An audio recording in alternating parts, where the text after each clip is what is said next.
Boa noite a todos. Estamos aqui no último fórum do ano.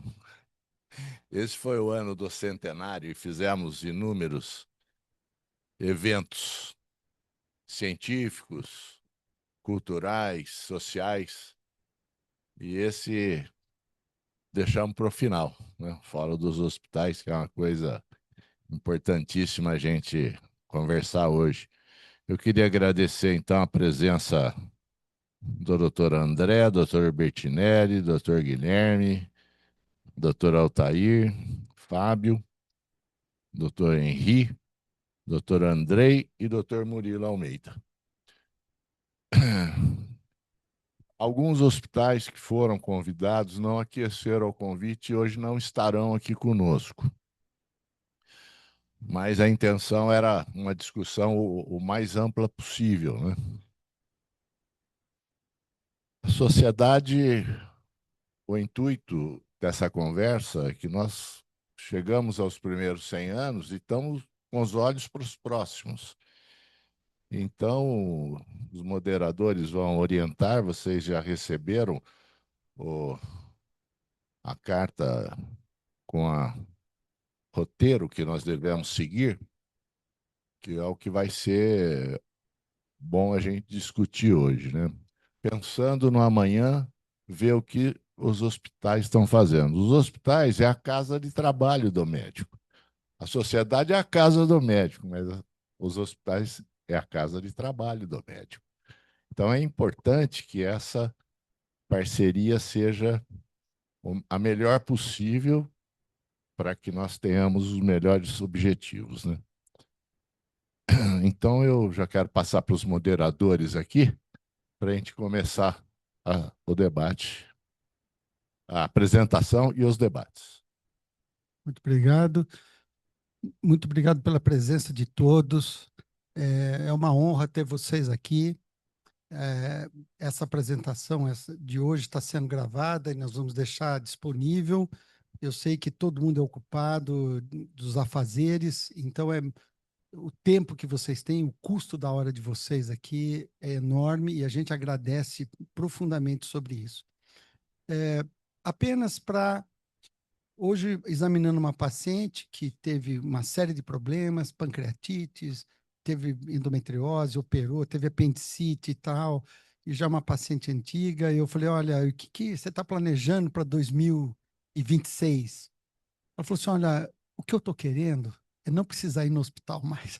Então, eu falei, bom, é um pedido pertinente diante de tudo o que ela tem. E quando ela falou isso, eu me reportei uma outra coisa, né? Que quando você chega para assistir na Sala São Paulo uma peça do Zesc, uma maravilhosa orquestra, parece que tudo está perfeito, né? Mas para chegar ali, teve que afinar os instrumentos, teve quem carregasse os instrumentos, que limpasse, que fizesse tudo para que aquilo saísse perfeito. E as pessoas estão lá, parece que aquilo caiu do nada. Ou, para simplificar mais, chegam num restaurante, o prato vem pronto, né? Mas não caiu de nenhum lugar. Alguém preparou, alguém foi comprar, alguém vai lavar o prato, alguém cozinhou. Eu quero traçar um paralelo com isso que essa paciente falou, que vocês, gestores, né, dos hospitais, estão nessa situação, né? Quando o médico chega lá, que é a casa do trabalho dele, e que tem que ter todo o material para ele operar, teve pessoas atrás disso. O paciente, quando chegou e foi atendido, tinham pessoas atrás disso. E quem está por trás disso são vocês, que são os gestores dos hospitais, né?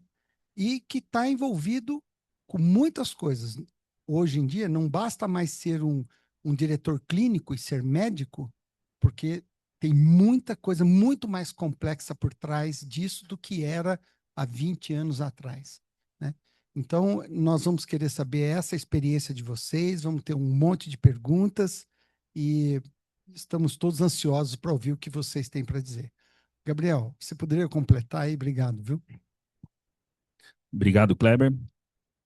Bom, primeiro eu queria começar aqui só complementando o que o Dr. Amadi e o Dr. Kleber falaram. da importância que a nossa região tem hoje no que diz em saúde, em prestação de serviço de saúde. Haja visto a relevância que ela tem nas movimentações mercadológicas que andam acontecendo, nos impactos que andam ocorrendo. E quando a gente teve a ideia de fazer essa sequência de fóruns, né, o mote era: os 100 anos que nos trouxeram até aqui não são os mesmos que vão... desculpa. O que nós fizemos durante esses 100 anos que nós temos não são as mesmas coisas que vão nos levar para os próximos 100 anos. A judicialização, a mudança da experiência do paciente, essa enxurrada de novos médicos formados com uma qualidade duvidosa, a perda do associativismo, né? Poucas pessoas veem importância no associativismo. Tudo isso tem impacto no local onde o paciente e o médico têm o maior tempo deles junto, que é dentro do hospital. É onde o embate acontece, é onde a morte ocorre com mais frequência, é onde a gente tem o maior custo evitável não sendo evitado. Então, para a gente é muito importante colocar para a sociedade discutir o que cada hospital, com as suas realidades, um tem porta fechada, o outro é vertical, o outro lida com várias operadoras, o outro tem uma característica de nicho, e o que a gente pode fazer como médico para orientar melhor pacientes, sociedade e fontes pagadoras. Então, esse é o nosso objetivo. Eu espero que a gente tenha um encontro fantástico. A gente vai ter o seguinte formato: cada um dos convidados vão ter aí 7 minutos para fazer uma exposição, uma apresentação. A gente vai ajudar aqui a guiar com o tempo, né? E depois a gente vai sentar todo mundo para fazer rodadas de perguntas, abrir para a plateia. Eu só queria, antes de finalizar, reforçar um convite, que amanhã nós vamos ter a comemoração dos 100 anos da sociedade. Nós pensamos em sair um pouquinho do cientificismo e vamos ter aqui a oportunidade de ouvir o Dr. Barreto fazer uma palestra sobre a arte secreta de Michelangelo. Quem já teve a oportunidade de ver, sabe que vale a pena ver de novo, desculpa aí o clichê. Ele vai trazer, inclusive, livros para entregar para os convidados. A gente tem poucas vagas, então entre em contato aqui para registrar. Podem trazer pessoas que não são médicas, os acompanhantes, porque é uma palestra que vale muito a pena conhecer. E vamos fazer o lançamento oficial da revista dos 100 anos da SMCC. Eu acho que, não sei se a gente vai fazer por a ordem aqui, né?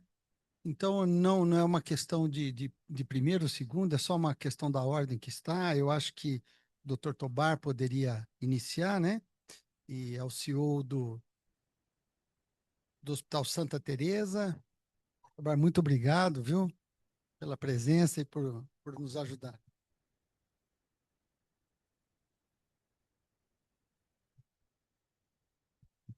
Boa noite a todos. Primeiramente, é um prazer para mim estar aqui. Agradeço o convite da SMCC. Eu não sou médico de formação, eu sou engenheiro civil, mas né, eu tenho uma alta convivência com médicos, meus melhores amigos são médicos. Meu pai era médico e sempre estive presente indiretamente nas ações da SMCC desde criança, indo no Clube dos Médicos. Tenho bons momentos da minha infância vividos lá. E nesse centenário da Sociedade de Medicina, que tem um papel relevante na cidade, é motivo de muita satisfação para mim ter a oportunidade de contar um pouquinho da nossa história. O Hospital Santa Teresa é uma empresa familiar que foi fundada em 1980 e inicialmente atendendo o INAMPS. Na época não tinha o SUS ainda, era o INAMPS. E entre acertos e erros, mudanças e desafios, o hospital foi migrando para a área privada e sempre se manteve muito cheio. Uma estrutura pequena, entre as ruas Bernardino de Campo e Ernesto Kuhlmann, e sempre com muita dificuldade de espaço físico de crescimento. E fomos aproveitando as oportunidades a partir da década de 2000 de aquisições de alguns lotes vizinhos ao hospital, quando conseguimos, finalmente, a partir de 2017, iniciar um importante projeto para nós, que foi esse projeto de ampliação. Na verdade, a gente fala que é um projeto é um novo hospital, porque além de leitos, de novos leitos, toda a parte de apoio foi também constituída nesse novo bloco. E de lá para cá, isso em 2023, a gente conseguiu concluir as obras e iniciar a operação. Então, são 2 anos e meio apenas, e um turbilhão de mudanças aconteceu nesses 2 anos e meio que se passaram. A principal delas foi com relação à nossa maneira de fazer gestão. Nós partimos de 300 colaboradores para 850 colaboradores hoje. Uma capacidade instalada de 177 leitos, dos quais 104 hoje são operacionais.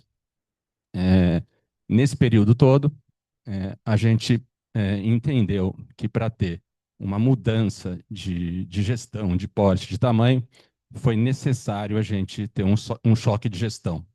O que a gente usou para ter esse choque de gestão? Fomos atrás de 2 acreditações internacionais, a Kementum e a Planitree. Kementum está nos trazendo processos, está nos trazendo indicadores, planejamento estratégico e planos de ação. E o Planitree, que é o cuidado centrado na pessoa, tem nos trazido a oportunidade de manter uma característica que nos trouxe até aqui, que é a humanização, que é o cuidado centrado na pessoa. Estamos em processo de finalização dessas acreditações. Acreditamos que no primeiro semestre de 2026 teremos a certificação concluída, mas já nos deu um caminho muito interessante baseado na sustentabilidade. E o que é sustentabilidade? É uma medicina baseada em valor. O que é o valor? O valor não é simplesmente uma economia de processos ou um ganho de eficiência de processo, é a entrega do resultado final, do desfecho que realmente importa ao paciente. E dentro disso, isso se traduz no dia a dia do hospital, com protocolos estruturados, processos bem definidos, onde equipes multidisciplinares de forma integrada participam, e com plano de gestão de dados, onde BIs e dashboards são utilizados para as tomadas de decisões, aproximando o médico como centro das atenções, como participativos nessa análise de processos, olhando sempre o desfecho final, procurando ver o que faz sentido utilizar em termos de recursos técnicos, recursos estruturais, para a gente obter o resultado de desfecho final com o menor custo possível.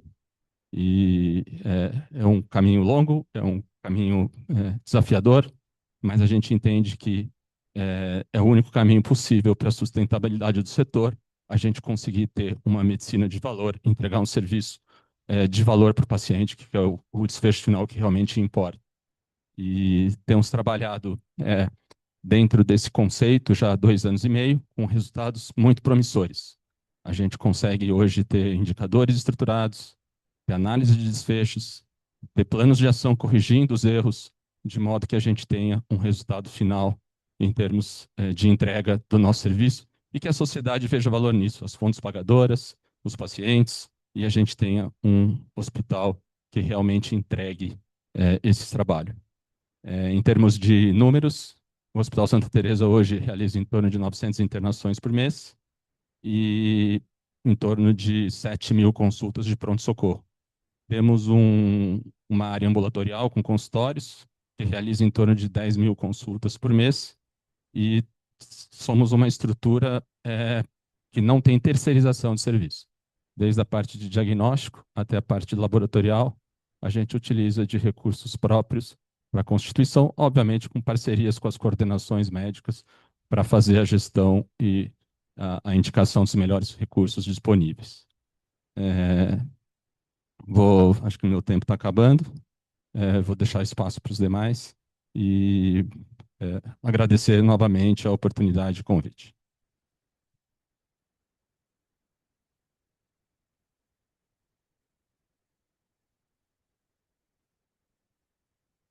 Eu acho que acabou ficando 2 pessoas para cada hospital, mais ou menos. O Bertinelli. Ah, tá aqui. Então, você quer dar continuidade, por favor? Obrigado, viu, pela presença e por vir aqui ajudar a gente nessa discussão. Boa noite a todos. Eu sou o Desculpa, esqueci. Boa noite a todos. Boa parte dos colegas eu conheço. Agradeço o convite. Eu não vou tomar muito tempo de vocês, porque o André já falou durante 7 minutos, eu não vou gastar mais 7, ou seja, tem outras pessoas para falar. Eu tinha pedido para o pessoal um vídeo institucional, trazer um vídeo institucional do Santa Teresa. Eu estou no Santa Teresa há 11 anos, tenho um orgulho muito grande de trabalhar nessa empresa. Acho que é talvez a última empresa familiar de Campinas, como instituto. Pode começar. Santa Teresa. Evoluímos para entregar uma estrutura de ponta, mais moderna, mais tecnológica, mais integrada. A ampliação do Hospital Santa Teresa conta com uma infraestrutura 6 vezes maior, totalizando mais de 23 mil metros quadrados, com capacidade de 177 leitos no hospital, 19 leitos de UTI com alas de isolamento e equipamentos da mais alta tecnologia. A modernização do hospital proporciona mais conforto, tanto para nossa equipe multidisciplinar, como para nossos pacientes, garantindo um atendimento eficiente e humanizado. A nova UTI foi projetada para atender às mais altas complexidades com tecnologia full-time, com excelência comprovada pelo selo UTI Top Performer 2023 pela EPIMED. Entre os ambientes reestruturados temos Day Hospital, com segurança, conforto e qualidade. Novo centro cirúrgico, com 10 salas e equipamentos de última geração. Hemodinâmica, com aparelhos recém-lançados no mercado. CME, Central de Material e Esterilização completo. E o Aerocom, um sistema de transporte pneumático inovador para otimizar tempo em situações de emergência de forma integrada. Novo Hospital Santa Teresa. A mais alta tecnologia em saúde. Vamos lá, é um vídeo rápido de 1 minuto e 30. E falando em cima dos 2 processos de certificação e acreditação hospitalar que nós estamos passando, eu acho que é muito interessante, a gente gosta muito desses 2 que o André citou, que é o Aquimento e o Plenitree. O Plenitree tem bastante a nossa cara por conta dos processos de humanização, acolhimento aos pacientes e familiares. Eu acho que um dos momentos que nós temos vivido, que tem sido muito gratificantes, uma vez por mês, são reuniões que nós fazemos, chama-se Conselho Consultivo. É um grupo de 12 pessoas que são ou pacientes ou familiares que utilizaram o hospital nos últimos 6 meses a 1 ano e que tiveram boas experiências lá dentro ou que também tiveram experiências ruins lá dentro. Então, é formado um grupo com esses 2 familiares e nós realizamos reuniões mensais na primeira sexta-feira do mês, durante 2 horas, onde nós lançamos algum tipo de tema e ouvimos a opinião de todos os familiares e todos os pacientes que utilizaram o hospital recentemente, e eles ajudam e tem sido fundamental que eles mostram aquilo que eles sentem, ou seja, a visão nossa como médico é diferente de uma pessoa que está num leito de uma UTI, é uma pessoa que está fazendo está numa quimioterapia. Então isso eu acho que é um dos momentos que mais me dá satisfação nessa conversa mensal com esses pacientes e com esses familiares, tá? Eu não vou estender o meu tempo em respeito até aos outros colegas, tá? Muito obrigado.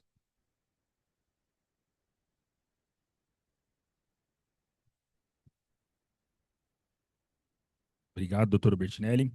Eu gostaria de chamar agora para falar doutor Murilo Almeida, que é provedor do Hospital Irmãos Penteado.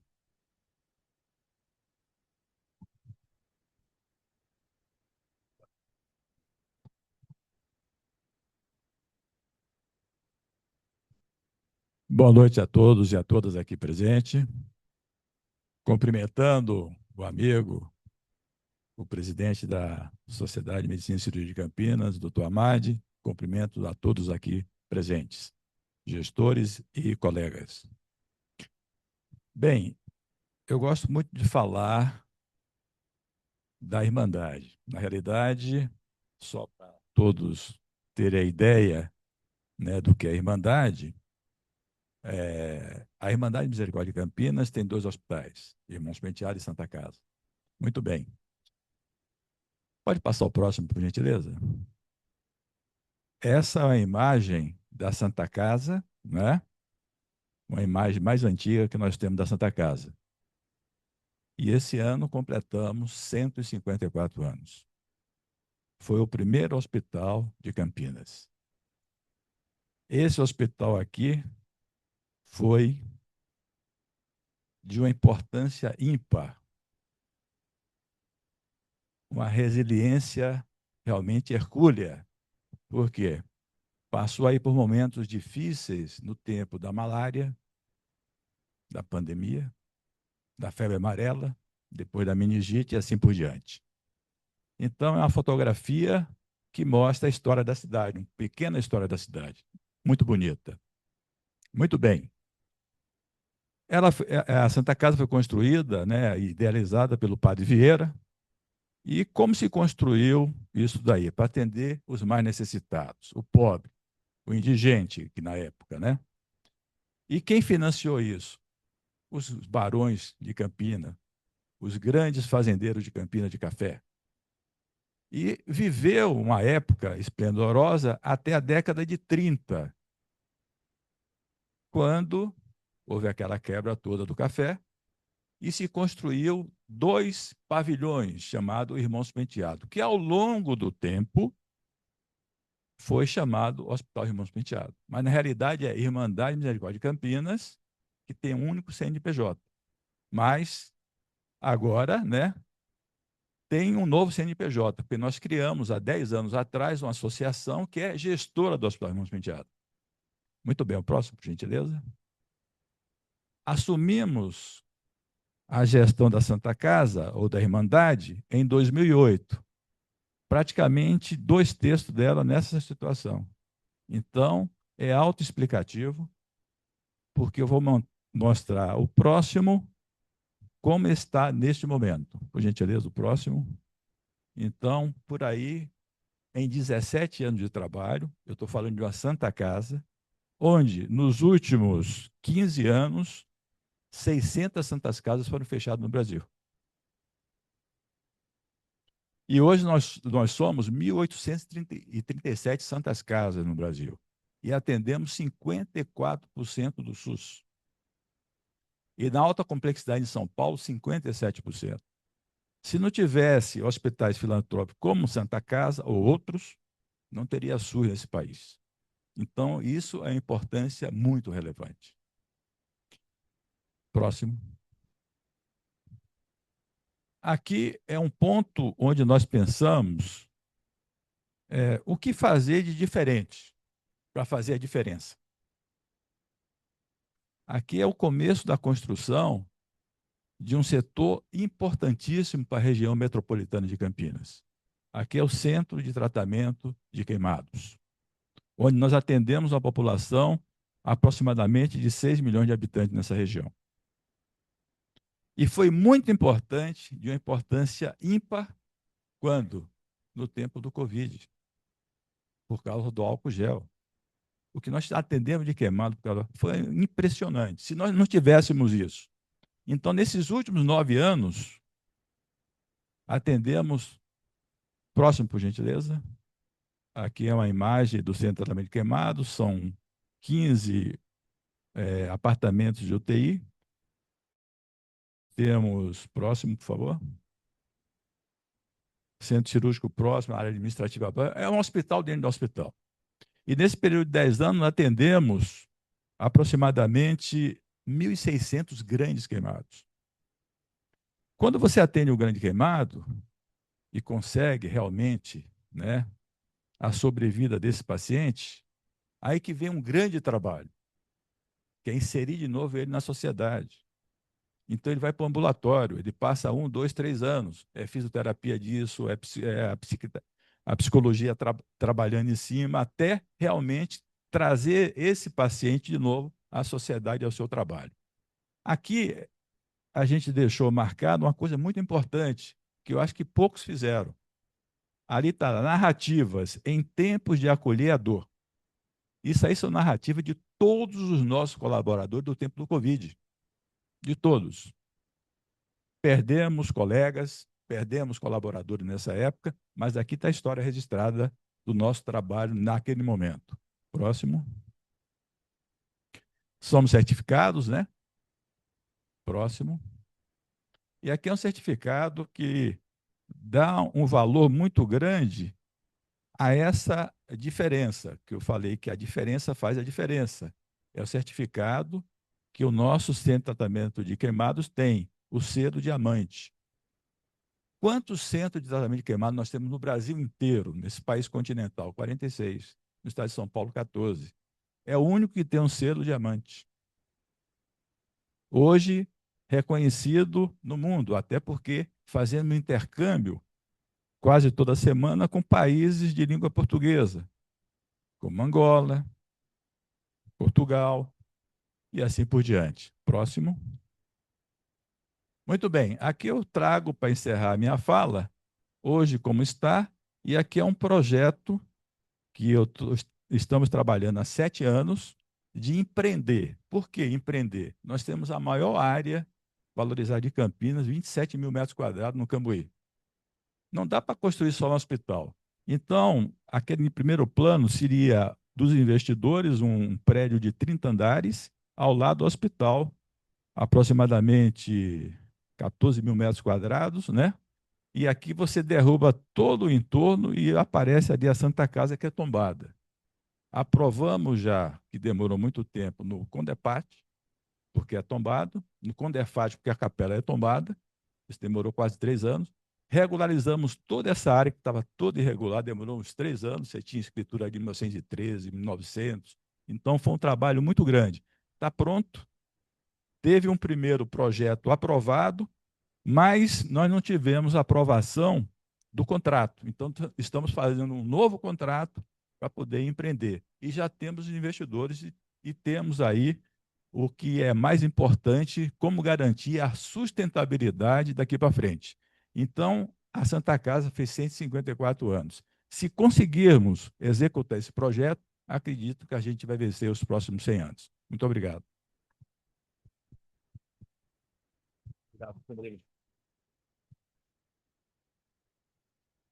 Essas fotos do Murilo, para quem conhece o pessoal das primeiras turmas da Unicamp e já foi no Giovanetti, você fica ouvindo história lá, né?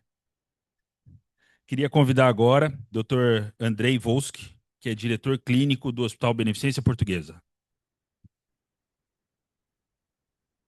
Pronunciei certo? Andrei. Boa noite a todos. Meu nome é Andrei, sou médico, atualmente diretor clínico do Hospital Beneficência Portuguesa. Trabalho lá desde 2014, sendo coordenador das UTIs. É uma honra para nós estarmos aqui. Eu, Dr. Joaquim Vaz, vice-presidente da instituição, um advogado que nos acompanha já há bastante tempo, representarmos a instituição. Seguindo o tempo do Dr. Murilo, né, 154 anos nessa maravilhosa instituição. Nós somos a segunda da cidade, já com 152 anos, comemorados agora no início do segundo semestre, onde foi feito inclusive um vídeo, né, institucional que vai ser apresentado daqui a pouco e vai poder resumir de alguma forma as características do hospital. Trata-se de um hospital também criado numa situação de grande carência na cidade, com uma necessidade, né, filantrópica muito grande.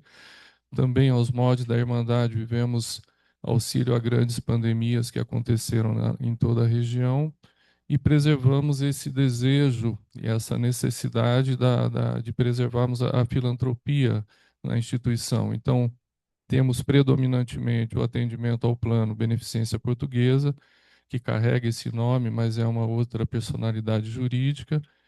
E o SUS, predominantemente esse, afora outros convênios, mas o que predomina são esses dois. A sustentabilidade nesse contexto é bastante difícil. Existe um desejo e uma ação do Plano Beneficência Portuguesa em verticalização de todo o atendimento.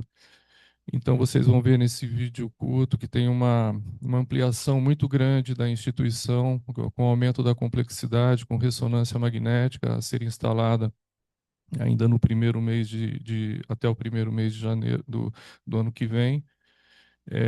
Cateterismo, hemodinâmica. Então, a intenção é termos toda a complexidade na própria instituição e também prestarmos essa assistência ao SUS. Esse é um grande desafio e temos buscado essa sobrevivência para prestarmos esse bom atendimento aos nossos usuários, sendo do SUS ou qualquer outro convênio com o mesmo equilíbrio. Hoje nós temos a ONA 2, tá, pleiteando a ONA 3 com uma perspectiva bastante interessante dessa ascensão.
Bom, então agora, em relação ao centro médico, eu gostaria de convidar aí o Dr. Henry, que está aí, né? E a seguir você poderia chamar também o Dr. Guilherme, né? Para que a gente não quebrasse a continuidade. Obrigado, viu, pela presença mais uma vez, sempre ajudando a gente aqui. Peço desculpas, o doutor Guilherme teve uma intercorrência familiar e não pôde comparecer. Eu agradeço o convite, parabenizo a Sociedade de Medicina e Cirurgia de Campinas pelos seus 100 anos. Quantas empresas no Brasil têm 100 anos, né? Muito poucas empresas no Brasil têm 100 anos. É uma história. Parabenizo os outros colegas, os outros hospitais, né? A pandemia mostrou que quando a gente trabalha unidos, a gente pode mais, né? Então, os hospitais de Campinas têm essa tradição, né, de ser parceiros uns dos outros. Eu sou de São Paulo, estou há 5 anos aqui no Hospital Centro Médico e vou falar um pouquinho do nosso hospital. Trouxe um vídeo, não sei se está ali pronto, senão eu vou falando aqui.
Vídeo é um pouco antigo, nós fizemos quando o robô chegou lá no hospital, mas era só para mostrar um pouquinho o hospital.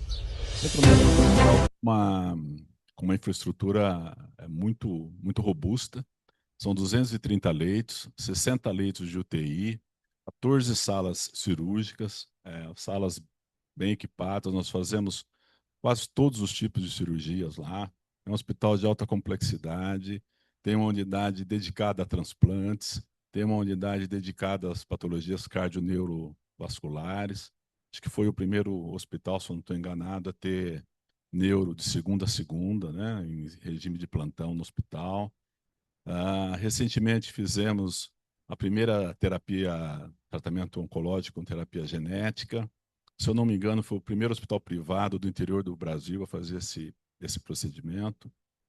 É um hospital que tem a sua estrutura, mas para nós o nosso principal ativo é o nosso corpo clínico.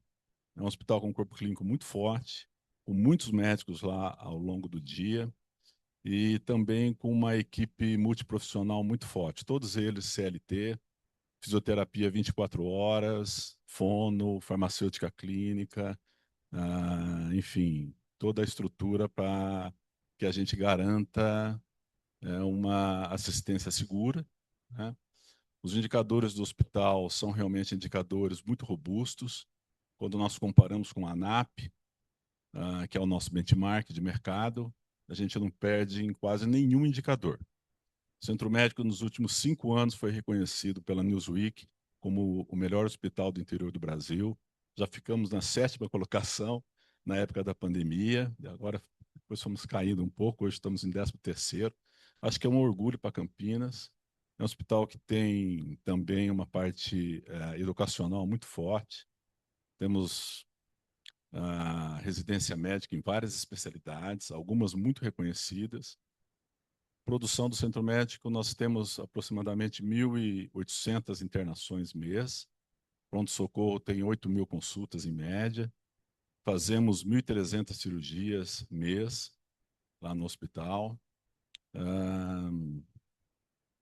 Eu acho que sintetiza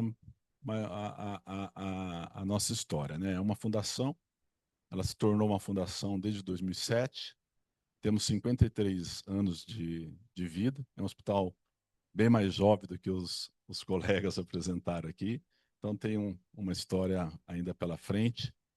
Quando a gente fala de futuro, né, que é um pouco o tema que nós vamos abordar, nós observamos uma mudança muito grande da dinâmica aqui da nossa região, né, um aumento de concorrência, novos players chegando, operadoras, hospitais, e a gente acredita que tem que oferecer uma assistência de qualidade, a melhor possível, e dessa forma vai garantir a nossa perenidade, a nossa procura, né? É um hospital que tem uma característica bastante peculiar, né? Um hospital quase geriátrico. O perfil epidemiológico nosso é de uma idade bastante avançada. Temos pediatria, mas é pequena. Não temos maternidade. O carro-chefe do hospital é a ortopedia e a urologia, em termos de cirurgia. E da clínica médica é a cardiologia e a neurologia que tem as nossas maiores demandas. São 1.400 funcionários, fora os terceiros, fora os parceiros. E é um hospital que está se preparando, eu acredito fortemente, para entregar para Campinas uma assistência médica realmente de qualidade, realmente pioneira em vários setores, né? Foi um dos primeiros hospitais do Brasil a fazer artroscopia de joelho, foi, se eu não me engano, um dos primeiros hospitais do Brasil a fazer cirurgia por vídeo. Então, ele traz uma inovação grande. Esse ano já fizemos 4 simpósios, né? O nosso último foi o simpósio de cardioneuro, mas teve de anestesia, teve de transplantes, teve de oncohemato. Então, é um hospital que sempre procura trazer para a cidade o que tem de mais moderno aí na medicina. Eu acho que esse é a nossa missão, esse é o Centro Médico.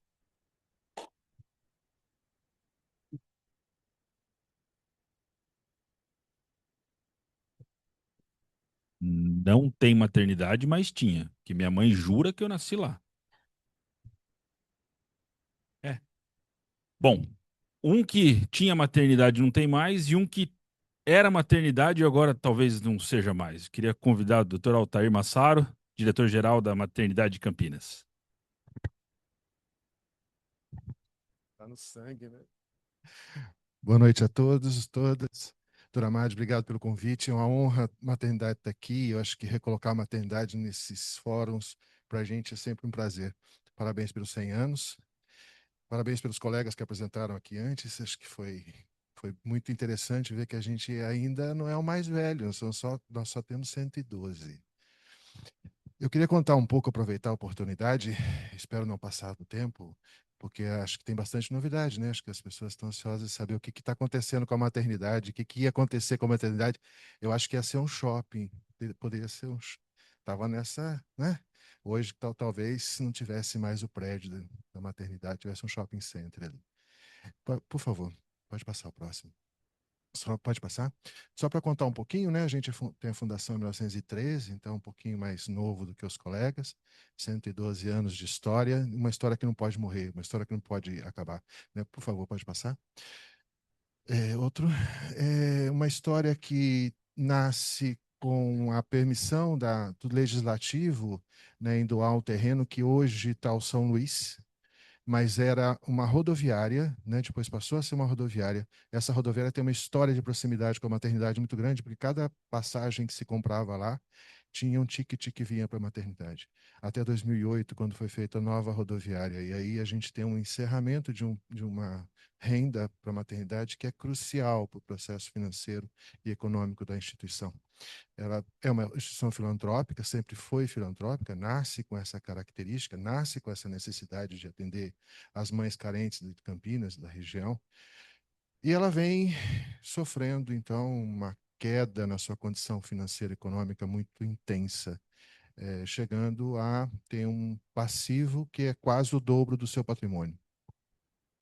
Isso é crucial e está em insolvência, entra em insolvência, apesar de ter instalado uma recuperação judicial, que felizmente talvez acabemos com isso ainda esse ano, mais tardar no começo do ano que vem, mas estava em processo de insolvência. Pode passar o próximo, por favor. Quando a PUC assume, né, agora junho do ano passado. Então há uma tratativa que vem desde maio do ano anterior, com algumas condições de análise. Todas as consultorias contratadas, e não foram poucas, disseram: não vão, vocês vão fazer um mau negócio. Mas há uma missão da igreja, né, da PUC, enquanto igreja, enquanto uma questão social e uma questão de uma entrega para a sociedade de Campinas. E na figura do Dom João, que é o nosso arcebispo, resolve dizer: não, vocês têm que achar um caminho. Achem um caminho e a gente vai. É um caminho que a gente precisa, e é essa a questão, né? A gente precisa do parceiro. É essa a condição de fala, né? Toda a nossa poder de recuperação, ele não vai existir se a gente não encontrar parceria e se a gente não tiver o retorno das parcerias que a gente tem buscado, tanto no campo público quanto no campo privado. É este o movimento que a gente faz. A gente encontrou uma casa com muitas dificuldades, seja no âmbito estrutural. Esse prédio que a gente está hoje é de 1965, né? E vem sofrendo bastante problemas estruturais, seja do ponto de vista elétrico, infraestrutura, e a gente foi encontrando dificuldades muito grandes nesse sentido. Mas também nos arranjos, né? Por conta de tudo isso, os colegas acabam saindo, não levam mais pacientes, então você tem uma bola de neve que só faz crescer, né? Entrar neste campo e recuperar foi um desafio, tem sido um desafio de tudo. É uma instituição filantrópica, que a gente faz 64% SUS, estamos nessa média. Nosso maior parceiro privado é a Unimed, depois a Beneficência, tem quase toda a produção em saúde materno-fetal da Beneficência é feito com a gente, uma boa parte, pelo menos. E os outros parceiros também, mas são menores. 80% do nosso volume privado é da Unimed, atendendo o parceiro. Nós somos Rede Aline, também somos Zona 2, né? Quase perdemos, né, nesse trajeto. Nós fizemos uma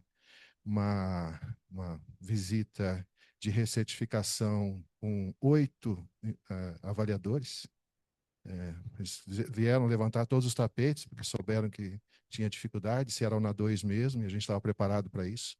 E conseguimos manter a certificação, e a gente quer ir para o ano que vem, ir para a UNA 3, se tudo der certo. A gente tem um pronto atendimento importante em ginecologia e obstetrícia, né? É um movimento grande, são 150, 200 pacientes dia em ginecologia e obstetrícia, sendo 70% desse movimento SUS, o resto privado. É a única porta que a gente tem. Na entrada, a gente entendeu isso, um pouco da brincadeira do Gabriel, que não dá para ser maternidade só. Não dá para subsistir como maternidade, que o ticket é baixo, o movimento no mundo, e especialmente na nossa sociedade, tem caído, né? A natalidade, os índices de natalidade têm caído, a gente precisa lidar com isso dioturnamente. Então, a gente foi ampliando os processos. O maior deles foi criar uma enfermaria de clínica médica. Mas, para isso, a gente precisava remodelar toda a questão do corpo clínico e também da enfermagem. A gente tinha um paciente que fica 24, 48 horas, passa a ter um paciente idoso, cheio de comorbidade, que fica 10 dias internado. Não é essa a nossa média de permanência. É de 4,5 na clínica. Mas nós não temos porta de clínica, e a gente está fazendo só para o privado. A clínica médica é só para o privado. Então, a gente está no sistema de regulação da Unimed. Todos os pacientes vêm dos parceiros que estão na porta e acaba não tendo vaga para internar, vem conosco. Mas, para fazer isso, a gente foi mudando a cara do hospital para dentro, né? Repovoando com clínicos que a gente não tinha, recapacitando o nosso corpo de enfermagem. 75% dos meus enfermeiros e técnicos trabalham só na maternidade, acostumados com a ginecologia e obstetrícia. Precisaram reacostumar com outros pacientes, com outros tipos de pacientes. Montamos um serviço de cuidados paliativos, porque o perfil desses pacientes que vêm são pacientes idosos com comorbidade. Modificamos a terapia intensiva, porque os nossos intensivistas cuidam de pacientes obstétricos, geralmente obstétricos. A gente tem uma UTI com 6 leitos, 3 SUS, 3 privados. A gente está reformando um espaço que vai ampliar para 10 agora, em janeiro deveremos inaugurar. Mas eu precisei refazer todo o time de terapia intensiva para dar conta dos pacientes mais graves. E também chamando os colegas. A gente trocou todo o instrumental cirúrgico, comprou alguns equipamentos importantes na área cirúrgica para trazer de volta os cirurgiões que haviam abandonado a casa, que haviam ido para outros serviços, porque não dava condição. Então, foi um trabalho importante no sentido de equipar o hospital, reformar. A gente reformou todo o terceiro andar, que é um andar que estava bastante caído. A gente reformou tanto o SUS quanto um andar misto, metade SUS, metade privado, onde a gente alocou a clínica médica nesse andar. Fizemos uma reforma igual, para tanto faz SUS como convênio, uma reforma bem importante, nos moldes do que é o HMCP, né? Quem conhece os quartos do HMCP novo é o mesmo modelo. E a gente está nesse processo de integração. Cuidamos da vigilância, hoje a gente faz news para todo mundo, há uma vigilância mais próxima, trocamos alguns parceiros que a gente precisava, hoje temos mais respostas, né, do que a gente tinha no passado. Então, isso foi um movimento muito intenso. Pode passar, por favor? Que a gente vem fazendo nesse sentido. Então, em 2024, a gente faz ainda é um processo de incorporação à CEI, a gente ainda não é uma mantida propriamente dita, porque temos a questão da RJ. Enquanto a RJ não cai, a gente não pode extinguir a nossa filantropia maternidade, o CNPJ maternidade. Precisamos fazer isso, e isso deve acontecer para o início do ano. Por hora, a associação ainda existe, mas a maior concentração na associação é da SEI, então domínio político pela mantenedora. A SEI é a mantenedora da PUC, né? Quem conhece. Próximo. Pode passar. Um pouco dos nossos valores, né, que vai se adequando ao processo, que a gente está vivendo agora uma situação junto com uma instituição que tem uma filantropia muito mais intensa, que vê na filantropia e na academia um movimento mais intenso e mais apurado. Então, a gente está nesta linha de evolução. Né? Próximo. Pode passar. A gente é uma referência para a região metropolitana, né, em obstetrícia, principalmente na obstetrícia de alta complexidade. Né? A gente tem uma UTI neonatal com 30 leitos, vive cheia, vive bastante lotada, né, com uma UCI que não dá conta, às vezes eu não consigo nem rodar, porque a UCI a intermediária acaba não dando conta da UTI, né, de deslocar, e atende o Curi está aqui, sabe o quanto a gente passa de apuro, às vezes, para atender também os municípios da região, né? Próximo. Essa é interessante olhar, né? A gente é a 6ª maternidade do país em volume de parto, né? A 3ª do estado. são cerca de quase 700 partos, 800 partos mês. Então, para a academia, isto é ouro puro, né?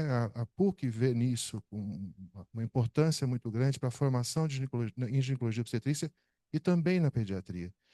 Eu brinco que não existe mais neonatologista, a gente tem que ficar procurando, levantando tapete. Eu não consigo contratar neonatologista, eu preciso formar neonatologista, né? E essa é a ideia, né? A gente, a partir de fevereiro, a academia já vai estar dentro, a gente tinha algumas instituições de ensino conosco, nós terminamos o contrato da academia no final do ano passado para preparar o caminho para a PUC.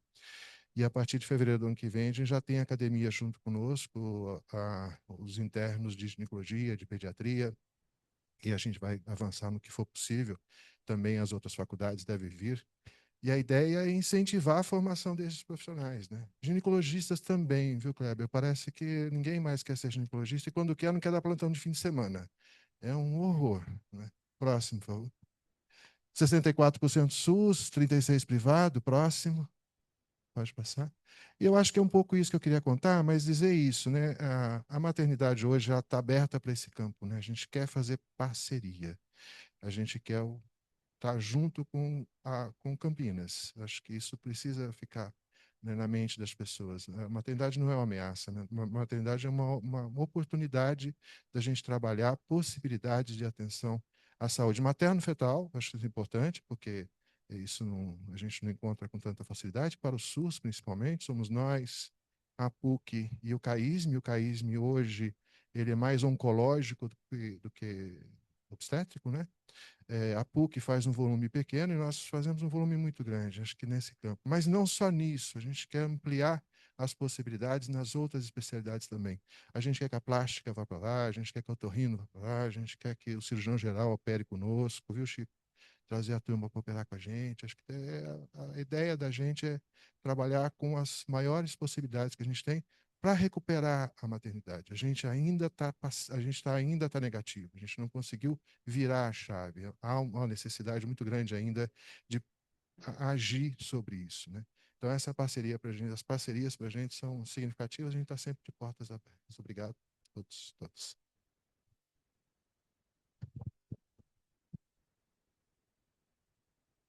Obrigado, Altair.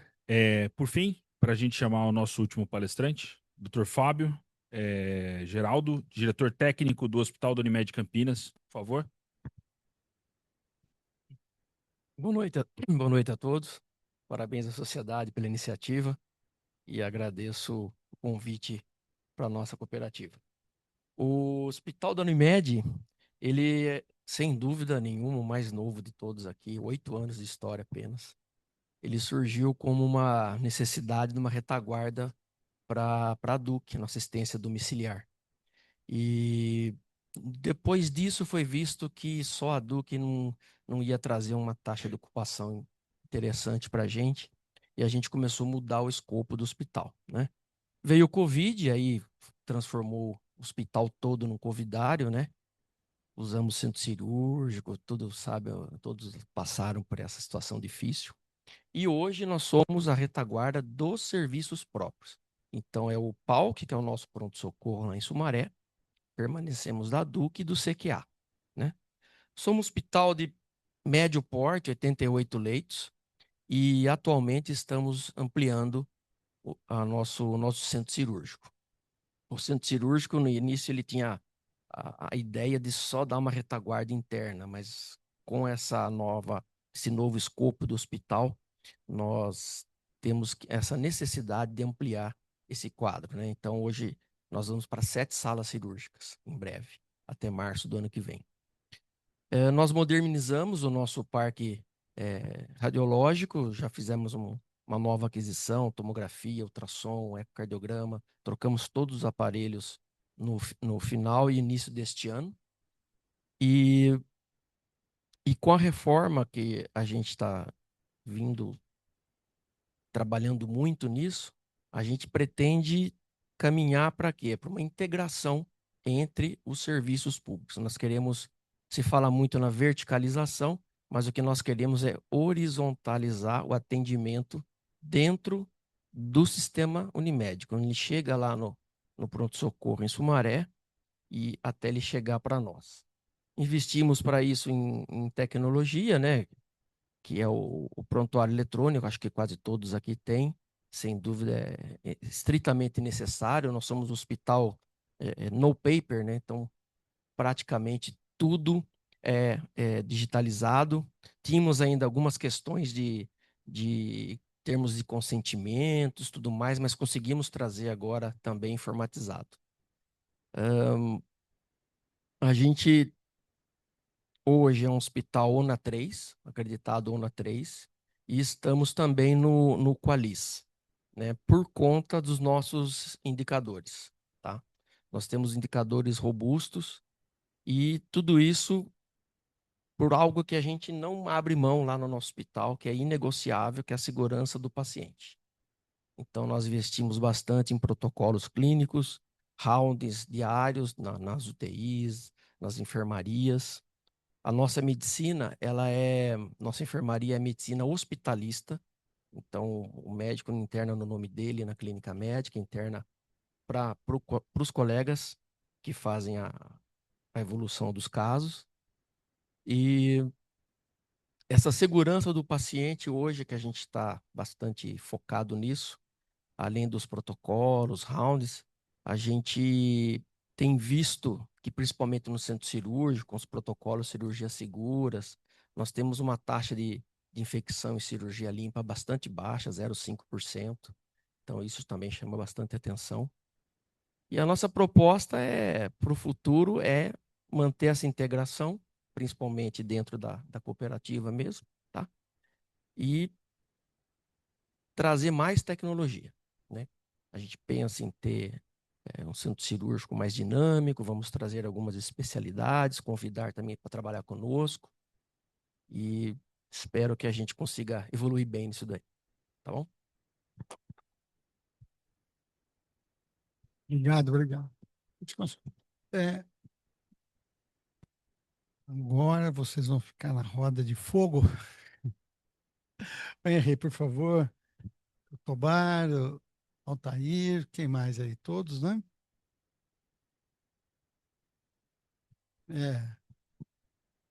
A gente pensou um formato, eu e o Kleber, que é o good copy, bad copy, né? Então. Como é que é o negócio? Você bate o elogio. Ah, tá certo.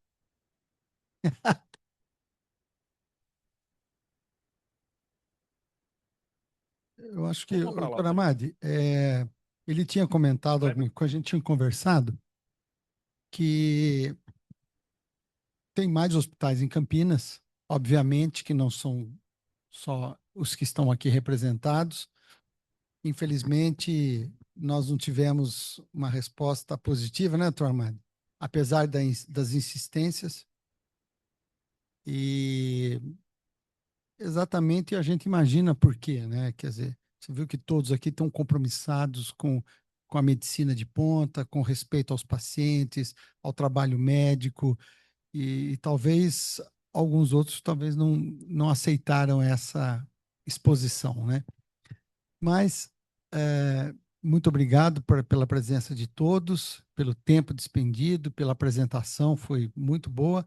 E a gente tem que abrir a perguntas, né? E a gente tem que dar prioridade para a plateia, se alguém gostaria de fazer alguma coisa. Eu sei que o Curi está aqui. Eu tenho a minha gestora que tem uma pergunta que eu sei que ela já tinha me adiantado.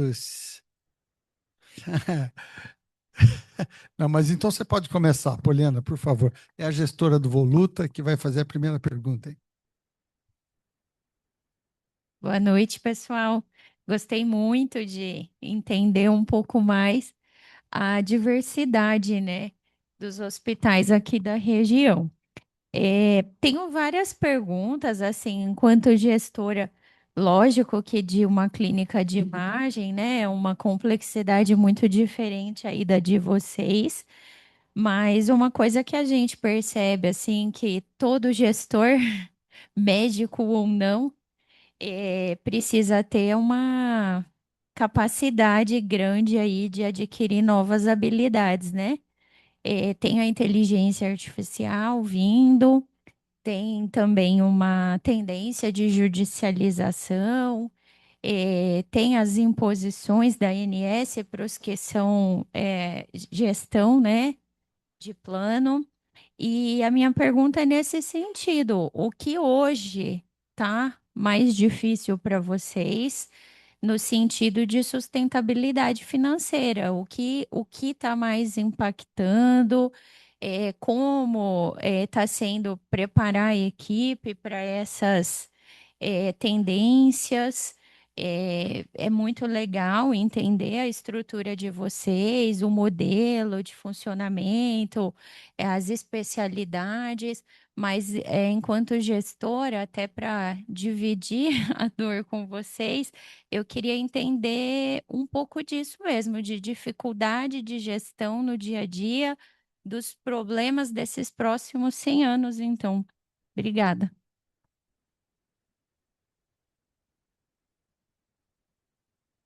Bem, entendo o hospital que atende o Sistema Único de Saúde, jamais vamos ter o azul. Jamais. Visto que, se a gente tem essas informações reais em leituras que a gente faz em jornais, etc., etc., hoje nós gastamos no país, em saúde, próximo de 750 bilhões de reais. Considerando que a nossa população é 215 milhões de brasileiros, 52 milhões têm plano de saúde. E a metade desse valor é para atender 52 milhões de brasileiros. E a outra metade é para atender 170 milhões de brasileiros. Não tem país no mundo que tenha um atendimento de A a Z, né, dando saúde para todos. Sabemos que a nossa Constituição diz que saúde é um direito de todo brasileiro e um dever do Estado, mas esquecer do orçamento. Não vai ter orçamento nunca para isso. Nem os Estados Unidos da América, considerando que o nosso PIB hoje é próximo de 2 trilhões e 100 bilhões de dólares, nós gastamos próximo de 7,7% em saúde. Os Estados Unidos têm um PIB de 30 trilhões de dólares e gasta 17% do seu PIB em saúde, sendo que você tem 45 a 50 milhões de americanos que não tem nada. Então, quem tem SUS busca uma sustentabilidade com o quê? Exemplo, que eu citei aqui e outros hospitais também citaram. Você tem um hospital que atende um público, né? Não do SUS, ligado a plano de saúde e particulares, para dar sustentabilidade a esse hospital. Foi o que aconteceu no passado, como eu falei aqui rapidamente, né? A Santa Casa teve que construir um novo hospital, chamado Irmãos Penteado, que doaram toda a sua fortuna para sustentar a Santa Casa.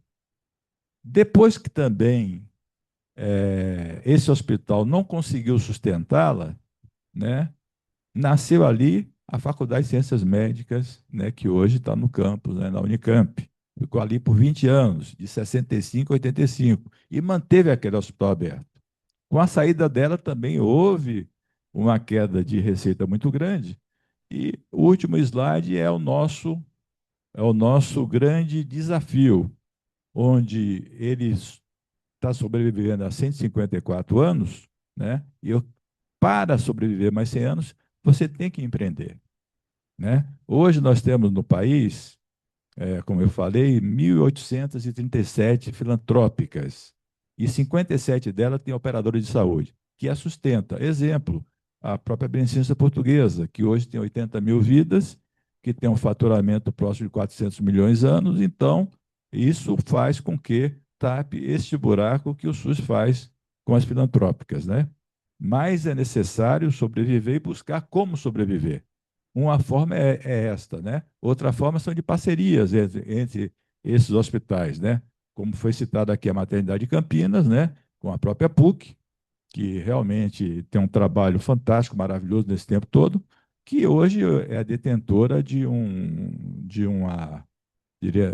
uma acreditação em todos os sentidos e importante para toda a região metropolitana de Campinas, como tem 30 leitos em neonatologia, onde faz mais de 700 partos, né, mês. Se não tivesse a PUC, nesse momento, investindo numa maternidade que estava fechando suas portas, o que seria? Como eu falei também anteriormente, em 15 anos foram fechadas 600 santas casas. E se continuar assim, pode acabar com o SUS. Como é seu nome? Poliana, tua pergunta é muito simples. Deixa eu responder assim de maneira bem direta. Brincando. Olha só, você fala de uma coisa importante que eu queria ressaltar, que é a questão da tecnologia. A tecnologia é bom para a humanidade, eu não tenho a menor dúvida disso. Acho que a gente não vai sobreviver os próximos 100 anos se a gente não dominar melhor a tecnologia, especialmente a tal da IA, que está chegando com muita força, e aí é a questão. Porque cruzado com isso, tem uma grande preocupação, que é a formação médica. Eu tenho me preocupado imensamente com a quantidade de faculdades que foram abertas nos últimos 10 anos, um pouco mais, e a qualidade dos alunos que têm saído, né? Isso implica diretamente, porque há uma confiança exagerada desses estudantes nas tecnologias e menos na sua capacidade resolutiva. Isso onera o sistema. Isso acaba onerando. Não é uma questão direta, mas ela é indireta.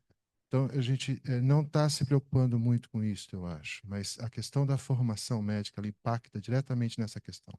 E na questão do custo medicina, que é um custo caro e tende a ser caro e vai ser caro cada vez mais. Essa é a experiência do mundo. O mundo vem, um procedimento que seja hoje, ele tem uma complexidade N vezes maior do que tinha 5, 10, 15 anos atrás, e isso carrega no orçamento, carrega no custo, não tem jeito. Antigamente, o que pesava, ainda pesa, são as folhas de pagamento. Não é? As pejotizações resolvem parte isso, também não é, precariza também. Ou seja, você tem um conjunto de soluções que não são tão justas assim, não são tão justas no sentido de que funcionem efetivamente, que tentam desonerar as folhas, que era o grande problema, e é o grande problema ainda, mas você carrega no custo-efetividade da operação, porque a tecnologia tem aumentado e a utilização da tecnologia não acompanha esse processo. A formação não dá sequência disso, ou faz um uso exagerado e mal desse processo. Então, acho que nesses próximos anos é necessário que a gente olhe para isso, olhe para a formação, olhe para a utilização dessas tecnologias que estão chegando à luz da medicina baseada em evidência e não da experiência vaga das pessoas, dos profissionais, e como é que a gente equaliza isso na oferta de boas tecnologias apropriada para cada caso. Eu acho que essa é uma questão que a gente precisa se ocupar intensamente e nas parcerias. Parece. Bom, eu vou tentar contribuir aqui com a visão de um hospital privado que não atende SUS, né? Eu venho de operadora, fui gestor de operadora durante muitos anos e o que acontece hoje é que os hospitais privados eles vivem de convênio. A receita particular é muito pequena, na média 5%. 95% da receita dos hospitais privados vem das operadoras. Nos últimos anos, houve uma consolidação muito grande das operadoras. E essa consolidação trouxe um poder de força, um poder de barganha muito grande. Então, quando você olhar o resultado de hospital, o hospital sempre foi um lugar, depois dos bancos, de muito lucro, né? O hospital, há 15, 20 anos atrás, nós tínhamos uma média de lucratividade de 25%. Era enorme. Porque você tinha uma lucratividade grande em cima de alguns itens, como medicamento, OPME, taxas, isso tudo foi acabando. Se você pega ali o sumário da ANAP e veja, por exemplo, uma publicação muito interessante que eles fizeram, a retrospectiva de 15 anos atrás e hoje é raro hospital que dá 2 dígitos de resultado operacional, isso não quer dizer lucro líquido, de resultado operacional. E a tendência é piorar. Veio a pandemia, os custos dos hospitais aumentaram muito, regrediu um pouco, mas não pré-pandemia. O que você consegue hoje de reajuste com as operadoras? Muito mal o INPC. Só que a gente sabe que a inflação de saúde ela é, no mínimo, o dobro da inflação oficial do governo. Então, não é uma situação fácil. Nossa realidade de Campinas é pior ainda, porque a gente tem um monopólio bastante acentuado aqui, que dá um poder de barganha muito grande para essa instituição, e os hospitais estão realmente com muitas dificuldades, a grande maioria deles. Quando eu olho para o centro médico, é uma coisa assustadora, porque o centro médico ele tem, por exemplo, uma taxa de ocupação maravilhosa, mais de 80% de ocupação. Um hospital com uma demanda incrível. Faço 1.300 cirurgias de grande porte. Só de ortopedia, 350. É um dos hospitais que mais opera prótese de quadril no Brasil. Quando eu falo isso para os meus colegas lá de São Paulo, ele fala, pô, você tá lindo. Você está nadando em dinheiro lá. Eu mal consigo fechar a conta. Então, veja, realmente, então, assim, as coisas mudam, a gente tem que se adaptar, mas se não houver um reequilíbrio dessas forças, eu não sei o que vai ser de futuro dos hospitais, não, aqui na nossa região. Então, realmente é uma situação muito delicada, muito difícil, que a gente tem que trabalhar para segurar custo fixo, que não para de subir, e tentar alguma solução. Agora a gente está trocando remuneração, se fala muito em performance, mas até isso precisa ser entendido. O que é remuneração por performance? Né? Risco. Olha, eu não ponho muita fé nesse negócio de IA. Eu acho que esse negócio de IA é o seguinte, veio para ficar, não há dúvida, tal, mas a gente tem que ver e também balizar as expectativas. Né? O hospital não é IA. Ela vai ajudar, ela vai melhorar, vai automatizar algumas coisas, vai melhorar performance médica, um monte de situações. Mas o seu custo vai estar lá. Então, eu iria com mais parcimônia nesse negócio e olharia aí a realidade ainda que ela é bem distante de IA. Eu acho que a situação ela precisa ser vista no curto prazo, porque está difícil no curto prazo.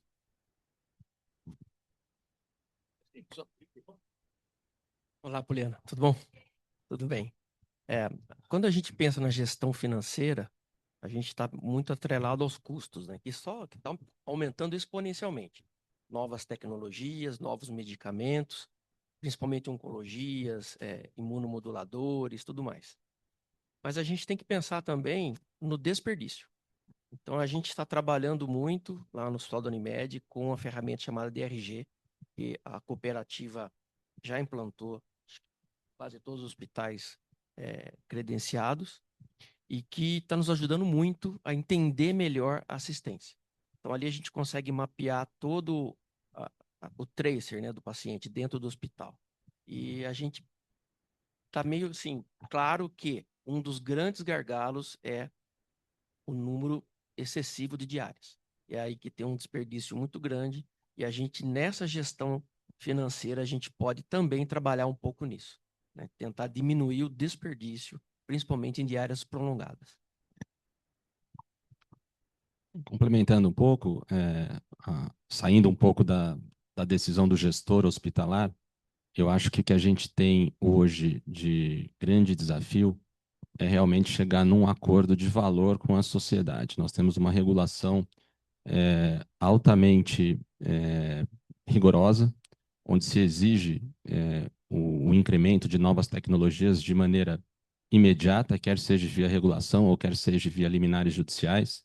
Isso coloca uma pressão nas fontes pagadoras, nos planos de saúde, que acabam retornando isso de alguma forma para o sistema. Os hospitais são o maior centro de custo dessas operadoras, é onde os recursos são transferidos de maneira mais importante. Então, existe hoje um aperto nessa situação hospitalar. O fenômeno da verticalização vem acontecendo justamente pela não consenso entre os stakeholders dessa visão de valor. Né? O que é valor? O que os hospitais estão entregando para as operadoras e qual o valor que as operadoras estão tendo nisso? Então, essa verticalização que hoje ocorre mesmo nas seguradoras, nas grandes seguradoras, eles vão começar a perceber que existe um gargalo importante na operação hospitalar. E que se esse gargalo não for cuidado com carinho, a gente vai ter um problema sério assistencial. Porque não existe, como falaram aqui, esse resultado todo na operação hospitalar. É uma operação bastante dificultosa, onde você tem que tomar decisões assertivas nos investimentos corretos que você vai fazer, para que você realmente não tenha esse desperdício de recursos. O hospital acaba sendo também um pouco refém das condutas individuais de cada médico, e existe uma pressão muito grande da indústria em fomentar novas tecnologias, às vezes com pequenos ganhos, mas que com custos extraordinários. E isso acaba pressionando todo o setor.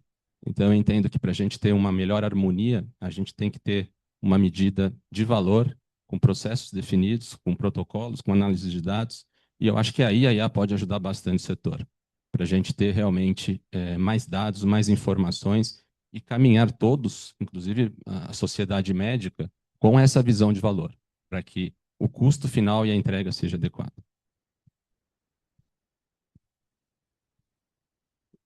Bem, Poliana, eu vou sair um pouquinho dessa discussão gestão, tanto não, e falando um pouquinho mais da parte de recursos humanos, né?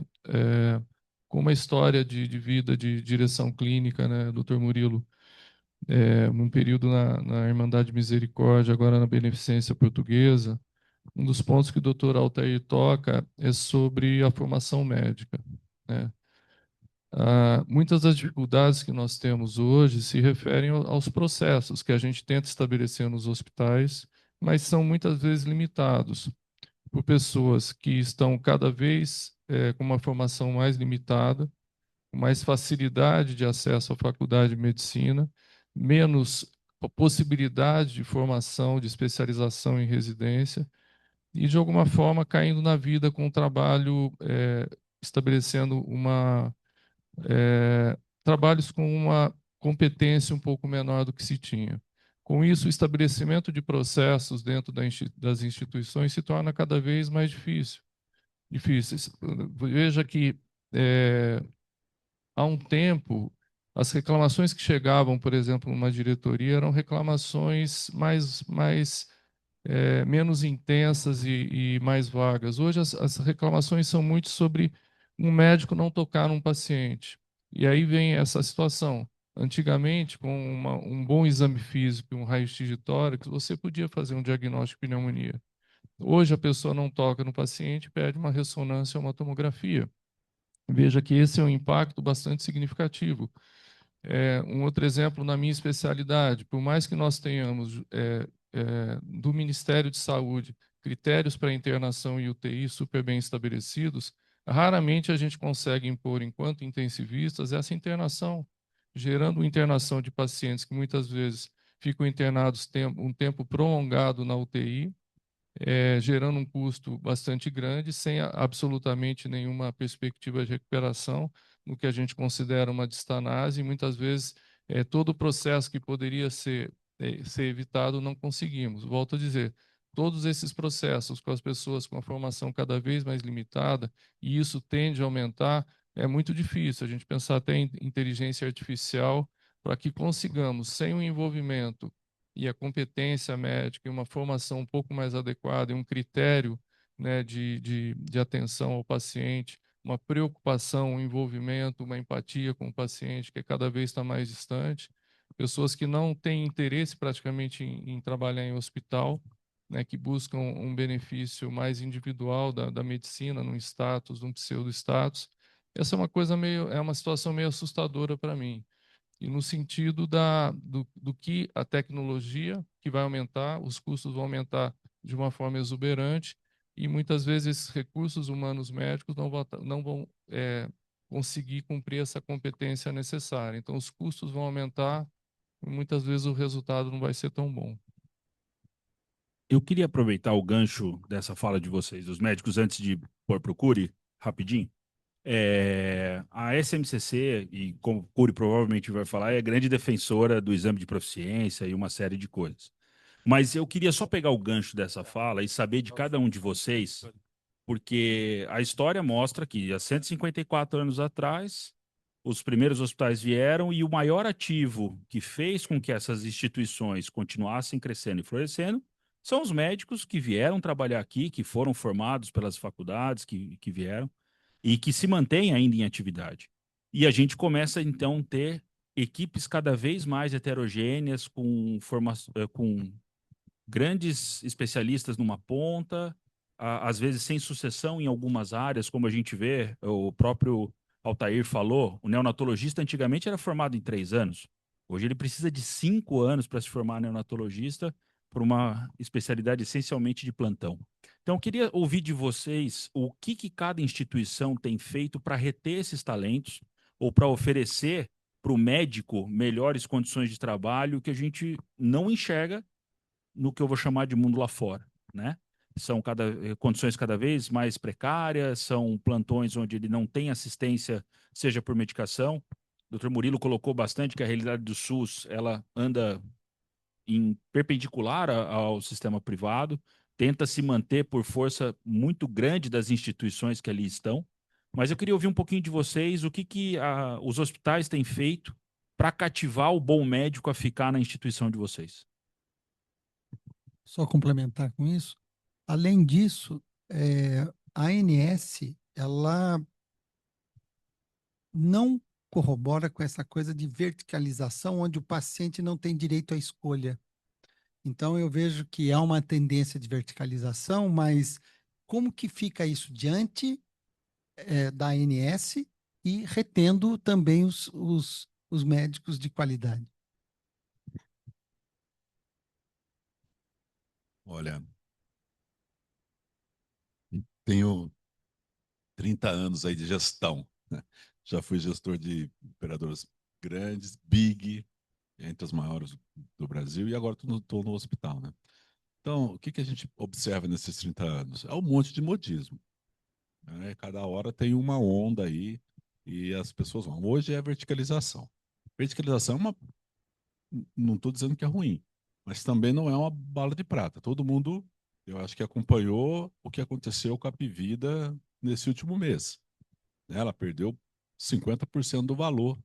Em um único dia, ela perdeu 7,5 bilhões de valor por conta de aumento de custo da verticalização. Então, verticalização ela é interessante, se bem executada, mas não é uma coisa tão mágica assim. Ela traz também um custo fixo ali agregado que muitas vezes não é baixo, né? O sinistro da Apivida nunca foi tão alto. E ela é uma empresa quase 100% verticalizada. Em relação à pergunta do Gabriel, o que nós temos feito lá no Centro Médico não é só em relação ao médico, também é em relação à equipe multiprofissional, que também tem essa dificuldade de formação muito grande. Então, a gente está praticamente é um hospital-escola. A gente forma muito lá dentro, né? Uma grande parte do nosso corpo clínico teve uma parte da sua formação lá no Centro Médico. Isso é muito interessante para nós, traz um sentimento de pertencimento muito grande, né? Traz uma maior responsabilidade desse pessoal lá e a gente tem confiança naquilo que nós estamos formando, né? Para fidelizar esse médico, você tem que oferecer para ele boas condições. O médico não fica. E médico, nós estamos numa casa de médico aqui. Também sou médico, não quero falar contra a nossa classe. Mas médico não é fidelizado. Quando ele encontra uma melhor condição em outro local, ele migra rapidinho, né? Então ele vai ficar fidelizado lá enquanto for bom para ele. Quando é bom para ele? Quando ele encontra um ambiente onde ele possa trabalhar com segurança assistencial. Eu acho que isso é principal. Ele quer ter bons equipamentos para ele operar, ele quer ter uma boa UTI para o paciente dele se recuperar, ele quer ter uma estrutura de especialistas para apoiar ele quando o caso dele não vai bem. Você tem que oferecer as boas condições. Ele quer uma enfermagem de qualidade, porque é quem vai cuidar do paciente dele ali na enfermaria. Se você oferece isso, ele fica. Se você não oferece boas condições, ele vai buscar outro espaço para aquilo e possa exercer a profissão dele com segurança assistencial. O que nós temos procurado fazer lá no Centro Médico é isso, é oferecer para o nosso corpo clínico o melhor lugar possível para ele desenvolver a sua medicina com qualidade. Eu acho que é uma forma. Uma outra forma é a remuneração. Então, quando nós negociamos com as operadoras, a primeira coisa que eu negocio é o honorário médico.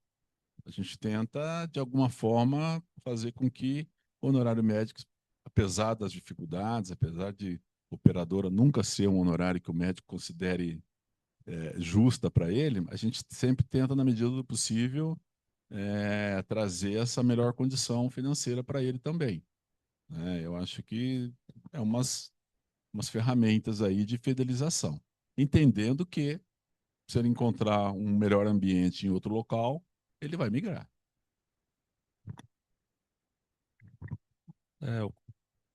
Dá para ouvir? Tá. Eu concordo nisso que o doutor Henry falou. Nós, no Santa Teresa, a gente está passando por um momento de 2 anos e meio para cá de transição, de mudança, um crescimento muito grande do quadro de colaboradores, de 350, 400 colaboradores, passamos para 800 e pouco. E também tem aumentado bastante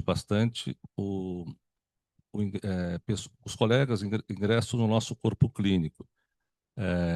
Até 2023, até 2022, como Santa Teresa era uma estrutura pequena, um centro cirúrgico com apenas 4 salas, um parque de equipamentos sempre de primeira linha, mas a hotelaria não eram de primeira linha, deixava a desejar no sentido de espaço físico e tudo mais, a gente tem sido bastante procurado por colegas de várias e várias especialidades, quase todas cirúrgicas, fazendo o seu cadastro no corpo clínico, porque ouviu dizer que o hospital está bacana, ouviu dizer que a estrutura é boa, ouviu dizer que está funcionando bem, e essas pessoas têm ido operar, fazer o seu procedimento lá em todas as especialidades, e a gente tem um índice assim, de satisfação muito, muito elevado.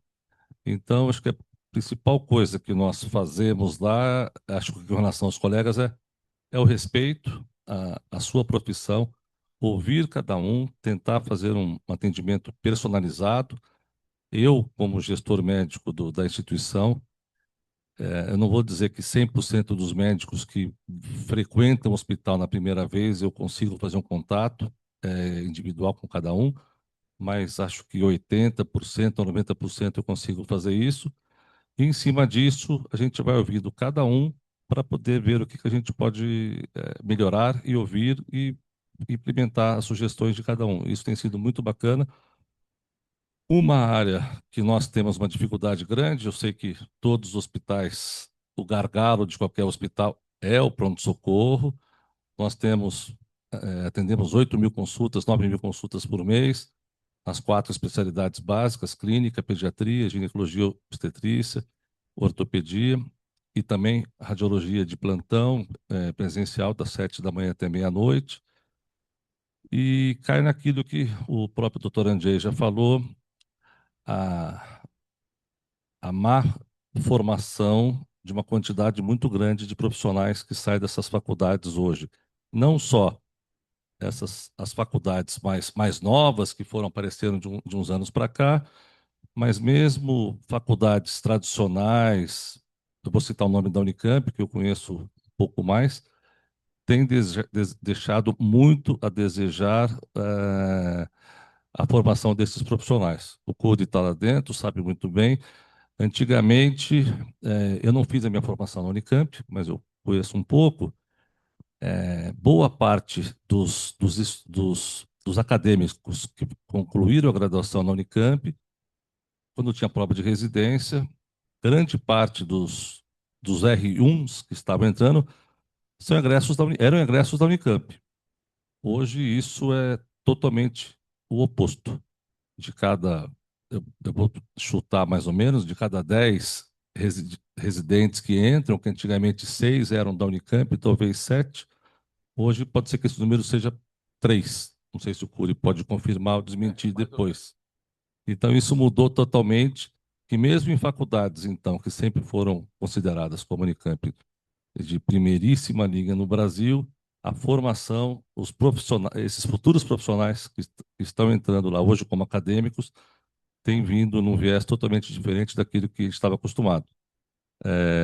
Eu tive o privilégio de conviver com médicos, até pelo fato de eu ser filho de médico, sobrinho de médico, então tive a honra de conviver com médicos da geração do CRM na faixa dos 10 mil, e hoje eu acho que está na faixa de 250 mil. Então, assim, a minha preocupação é com relação à formação dos futuros médicos do Brasil como um todo, não só em Campinas, mas no estado de São Paulo, no Brasil como um todo. Seria isso. Em relação à verticalização, Weber, eu acho que assim, a operadora está sentindo que o negócio está ficando caro para ela. E ela acha que pode fazer mais barato, né? É um caminho, né? Eu vou fazer mais barato. Tentar fazer mais barato e tirar com qualidade. Será que a gente não tem que olhar para isso e dizer assim, não, não é assim. A gente também faz mais barato e a gente faz com qualidade. A gente tem que entregar o produto com qualidade, senão você não. Acho que é uma questão de olhar para o mercado, olhar para como é que as coisas caminham, olhar para quais são os interesses. Se as pessoas, senão a operadora também não vai sobreviver. Se o custo continuar subindo exponencialmente como está, e ela não tiver capacidade de operacionalizar isso com o seu prestador, ela vai puxar para ela. O que a gente tem que fazer é reverter isso, olhar para isso de um outro jeito. Em relação a essa questão da formação, eu tenho estudado bastante isso, né? Assim, quando a gente pega o final da década de 70, esse movimento começou a acontecer também. A Faculdade de Jundiaí é remanescente dessa época. Houve uma grande quantidade de faculdades que vieram e não sobreviveram. Não sobreviveram porque não tinham hospital-escola. E não é só ter um lugar para o aluno ir. Tem que ter um lugar que o aluno vai com qualidade, com um preceptor de qualidade, e seja sustentado pelo sistema. Isto não está acontecendo a miúde. E é por isso que essas escolas vão morrer. Não tenho dúvidas disso. Poucas das que estão abertas hoje sobreviverão em 5, 10 anos. Porque não tem uma condição de colocar o seu estudante dentro de uma qualidade de acompanhamento. Além disso, a gente tem que lembrar que o padrão ouro da formação pós-graduação é a residência. A gente não tem 2/3 de vagas ofertadas por aluno formado. O Ministério está tentando fazer um movimento de incentivo à ampliação das residências, mas também não tem recurso financeiro para isso, não tem bolsa suficiente. E quando a gente olha para o sistema, também não tem procedimento suficiente para colocar os estudantes e aumentar a capacidade operacional de vagas de residente para os alunos que se formam. E eles também não estão dentro de um processo de capacitação de preceptor, de acompanhamento desses estudantes a contento. Então, é um movimento que vai fazer com que essas faculdades que têm aluno, põem aluno no mercado e não tem segmento disso, acabam desaparecendo naturalmente. Esse é um movimento que a gente vai. Isso é preocupante, por um lado, porque a gente volta para o sistema de dizer assim, bom, a gente está em São Paulo, as coisas aqui estão equalizadas, no resto do país não está, especialmente na região norte e nordeste. É um problema que o Ministério vai ter que cuidar dele. Já teve algumas políticas, não deram muito certo, foram por alguns caminhos que ainda não deram tantos frutos. E o fruto era esse, né? Abre escola de medicina porque povoa essas regiões. Não vai dar certo. Não é assim que funciona. Para a gente é tranquilo de dizer, bom, nós temos médico suficiente, mas não é médico suficiente só. É médico com qualidade, que sustente a capacidade operacional do que a gente precisa. Eu tendo a achar que a gente vai ver muita mudança ainda nesses próximos anos.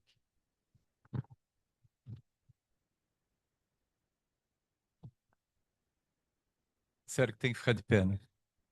Sim. Não, eu quero agradecer e parabenizar realmente os colegas, foi ótimo ouvi-los. E é muito bom ver, acho que eu conheço praticamente todos os hospitais aí, militei em muitos deles, milito ainda, ver o crescimento, também o aperfeiçoamento, quase todos caminhando para acreditação, estão na acreditação de forma acentuada. Mas o cenário é realmente preocupante, né? E eu vejo que vários de vocês repetiram essa questão da formação. Isso é altamente preocupante no Brasil. Outras coisas eu acho que são semelhantes, né? Essa questão da tecnologia, novos medicamentos, né? Isso é mundial e há muito tempo. Eu acho que seguramente falaram aqui da IA várias vezes, né? Mas o nosso grande diferencial Eu não tenho dúvida. Eu tenho ouvido frequentemente no consultório, às vezes, um pouco eu tenho conseguido fazer, os pacientes referirem toda semana. Nossa, o senhor está me examinando? Seus amigos não examinam mais, não. Estão falando literalmente assim, mas é com muita frequência. Então, isso assusta e seguramente a gente precisa encontrar um equilíbrio em relação a isso. Mas, considerando realmente essa má formação, essa preocupação imensa, eu acho que o exame de proficiência precisa dele ontem. Estou dizendo que ele é mágico, que ele vai resolver tudo, mas é uma questão de segurança, como o Fábio, vários aqui colocaram. Eu queria só perguntar o seguinte, que é uma coisa que vários de vocês realçaram. Se seria uma solução a gente caminhar nos processos, na segurança do paciente, nos protocolos, e perguntar para vocês, até porque participei bastante recentemente disso na Unicamp, como é que está a adesão dos médicos em relação a isso? Como é que está a adesão dos médicos? Quanto vocês têm percebido que isso melhora o contexto de atendimento e até a percepção dos pacientes em relação a isso?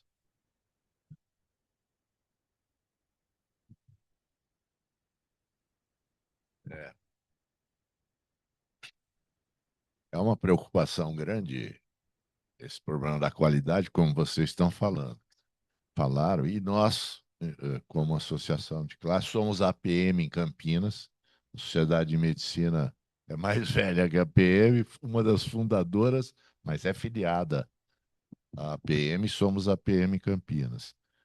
Em reuniões recentes, por inclusive juntos, e também está na APM, a AMB, Conselho Federal de Medicina, estamos caminhando, até diria, mais rápido do que eu imaginava para conseguirmos o exame de proficiência para egressos de faculdade de medicina.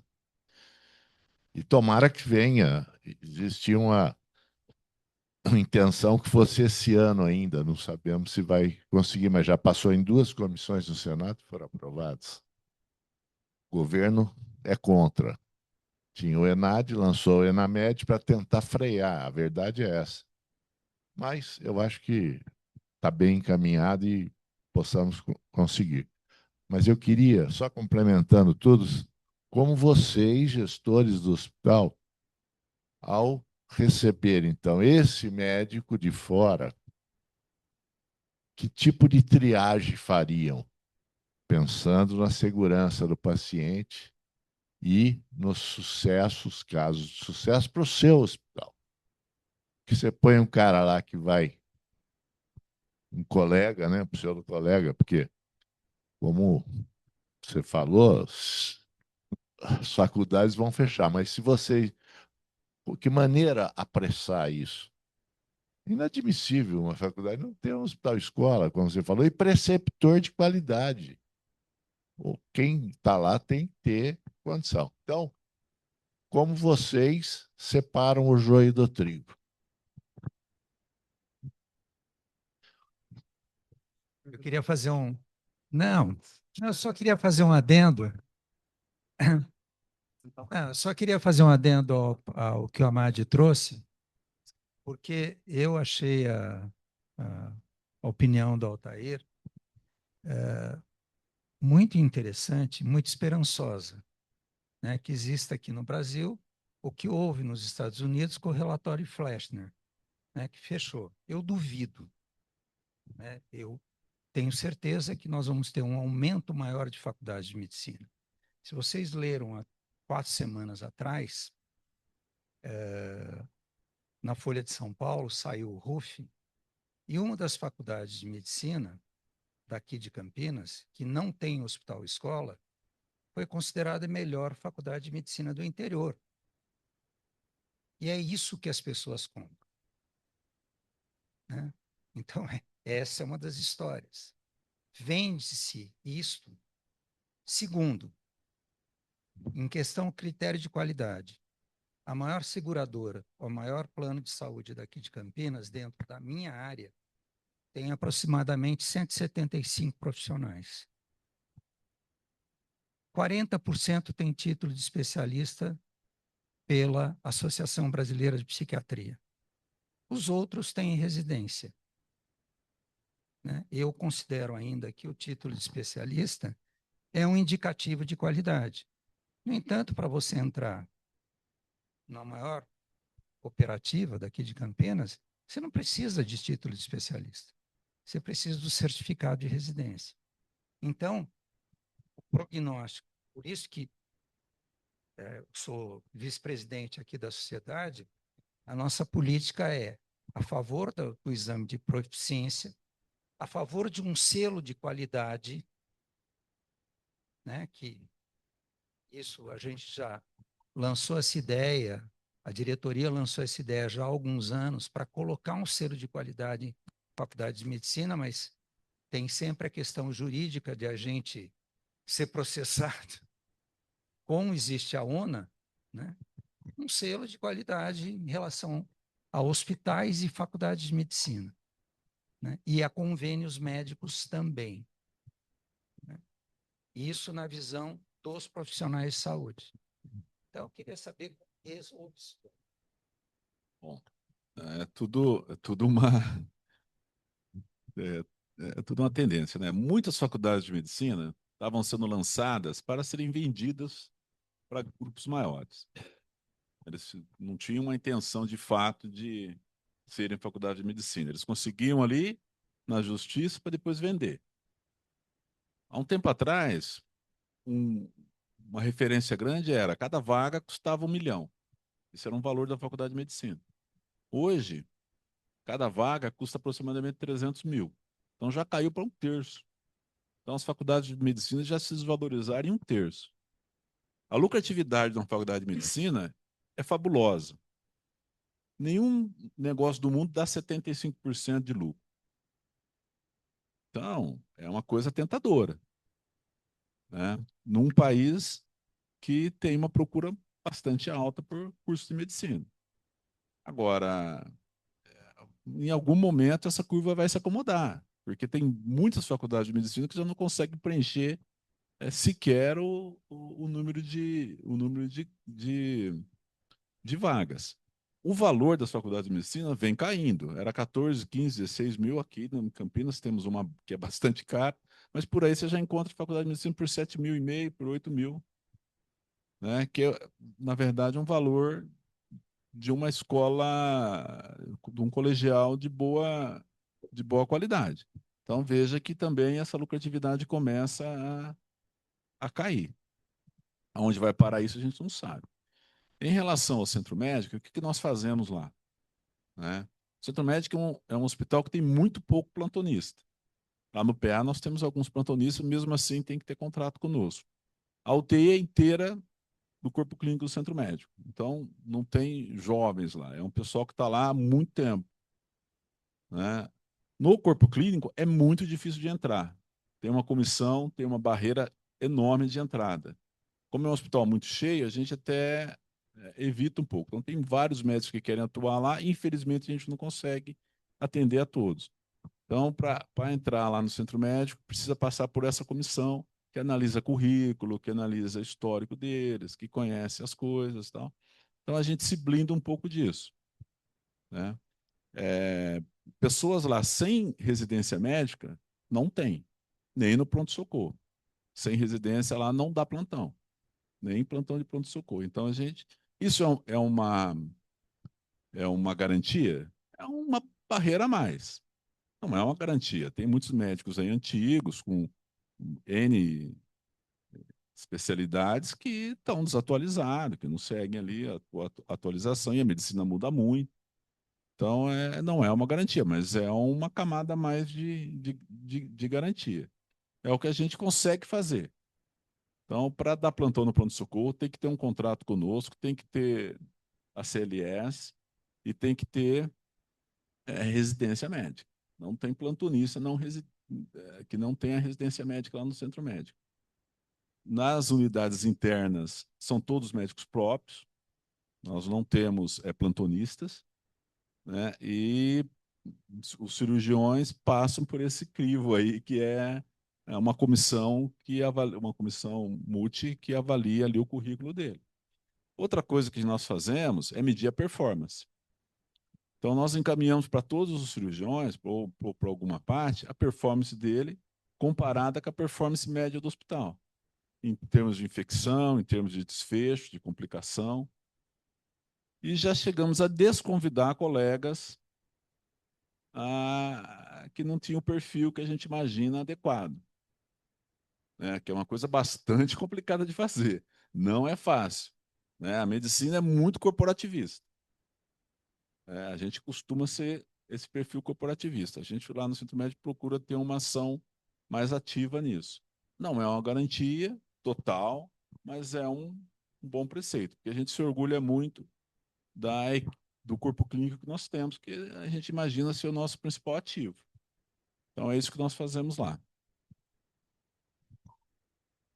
Queria voltar um pouco na questão do Cury, que esse assunto me interessa bastante. Nós, quando chegamos lá, estava cheio de protocolo no site. O site estava cheio. Mas dificuldade de colocar o negócio para andar. Cada um fazia muito da sua prática. E a primeira coisa que a gente fez foi remontar o grupo de qualidade e a gente foi buscar os protocolos gerenciáveis. E a gente está gerenciando 6 protocolos. Sepsis adulto, sepsis neonatal, hemorragia uterina pós-parto, síndrome hipertensiva, mais 2. Isso que tem feito a diferença, Jorge. Então, assim, não adianta você colocar um protocolo, vai lá, atualiza e tal, coloca no site, não rola. Se você não vai para o sistema de gerenciamento de protocolo, ou seja, capacita todo mundo e checa, né, a instalação do protocolo, desfecho desse protocolo, monitora isso, chama a equipe, conversa o tempo todo fazendo este movimento, não funciona. E isto dá segurança. Isso dá segurança e modifica perfil de equipe. Então, eu acho que é um instrumento interessante de você conduzir. Mas, de novo, não adianta fazer o protocolo e deixar disponível. Isso não é suficiente. É preciso gerenciar o protocolo. Lá no Hospital da Unimed, o Curi, inclusive, trabalha conosco lá.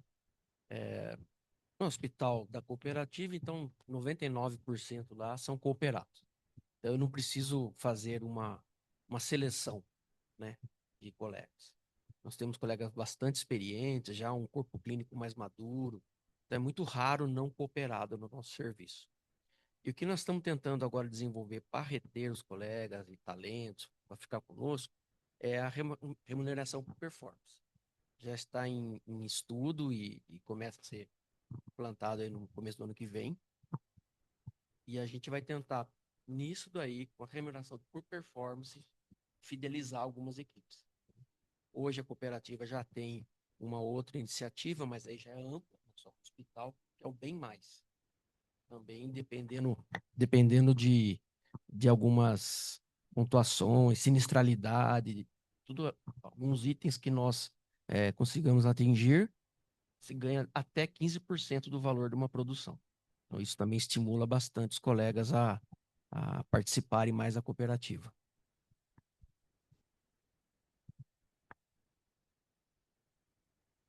Boa noite. Boa noite a todos. Obrigado pela atenção de vocês aqui. É muito interessante participar com vocês aqui. Sou do Hospital de Mojimirim, é um pequeno hospital, 108 leitos lá. Mas uma questão que parece bastante relevante para o momento que a gente está vivendo agora, com o advento aí do novo pacote de impostos. Como é que vocês, né, estão trabalhando com isso hoje, pensando no hospital e essa expectativa do que vai acontecer? Porque se as nossas margens já estão reduzidas a 1/10, tá? A 1 dígito disso tudo, como é que isso vai ficar, sendo que o nosso sócio, que é o governo, vai participar ainda mais disso? Em razão da pergunta, a gente vai até as 2 da manhã. Essa resposta é fácil, né? A pergunta é excelente, né? Digo isso porque é mais um impacto. Dentro de todos que nós já... Daqui a pouco vai todo mundo começar a chorar aqui na frente, porque ele é mais um impacto. Agora, o interessante da sua pergunta é porque eu, conversando com colegas, tal, poucos se atentaram a isso. E está aí. Né? Para o ano que vem já começa essas coisas. Né? Um impacto muito grande, principalmente em relação a fornecedores. né, a terceiros, a fornecedores. Nós lá contratamos uma consultoria que nos deu um apoio nisso, uma consultoria jurídica tributária, nos deu um apoio nisso no sentido de entender um pouquinho o cenário e já começar a fazer alguns movimentos, né, que amenizasse um pouco essa situação. Então, precisa tomar bastante cuidado nisso, principalmente em relação aos de quem você compra, a contratação de serviços, que é onde vai ter o maior impacto. O Sindosp, que é o Sindicato dos Hospitais aqui do Estado de São Paulo, ele também se movimentou nesse sentido para tentar apoiar os hospitais a entender esse impacto, a entender esse cenário. E eu aconselho a quem ainda não correu atrás disso a se mexer, porque o impacto ele é bastante significativo, né? E assim, esquece repasse. Esse é o grande problema que os hospitais vivem, né? A gente não consegue mais repassar essa conta. Como é que a gente vai absorver isso? Vai ser complicado.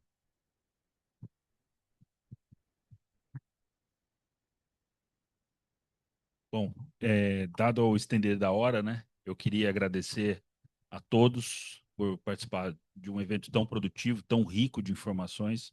A gente pôde conhecer a instituição de cada um de vocês aí com bastante carinho e bastante detalhe. Queria convidar a doutora Madi aqui para uma foto oficial com todos. Então, por favor, para a gente ficar em pé aqui para tirar uma foto.